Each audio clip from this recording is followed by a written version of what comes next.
Good evening, and thank you for joining us. I'm Trey Gowdy, and it's Sunday Night in America. There's a line from a popular movie that goes like this: there are two types of pain, the pain that hurts and the pain that alters.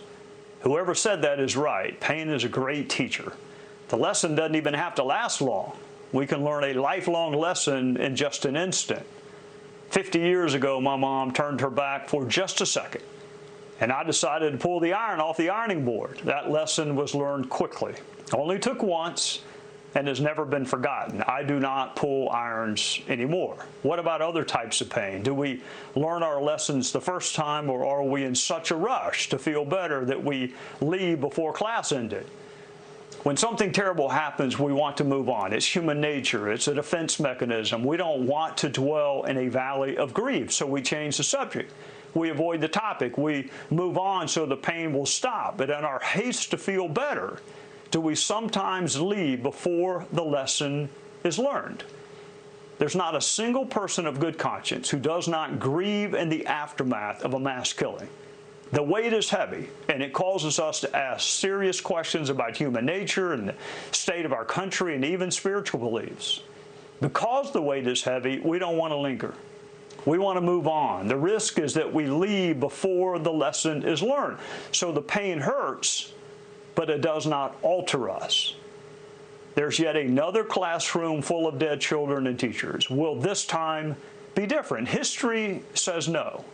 We have lived through mass killings before. We have lived through murdered school children before. What did we learn?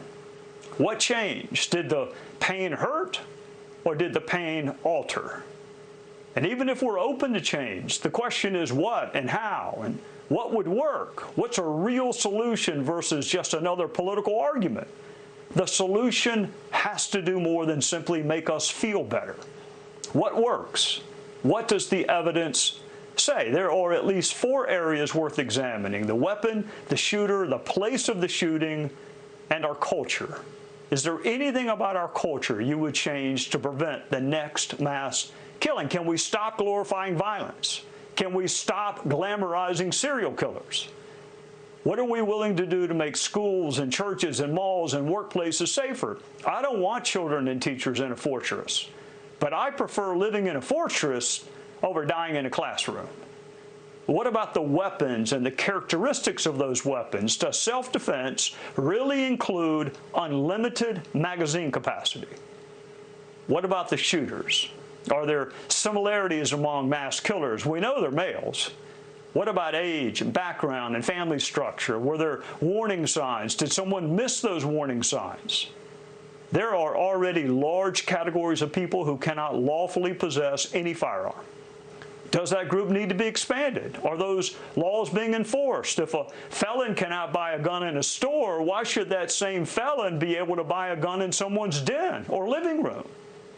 What law currently in existence, if enforced, would prevent mass killings?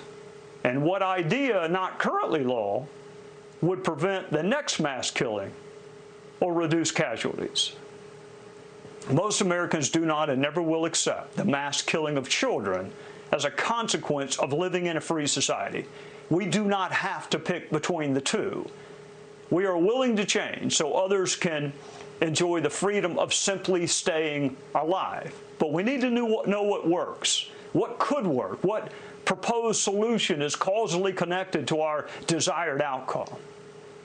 The pain that hurts or the pain that alters? What are we willing to alter to preserve the freedom to simply stay alive?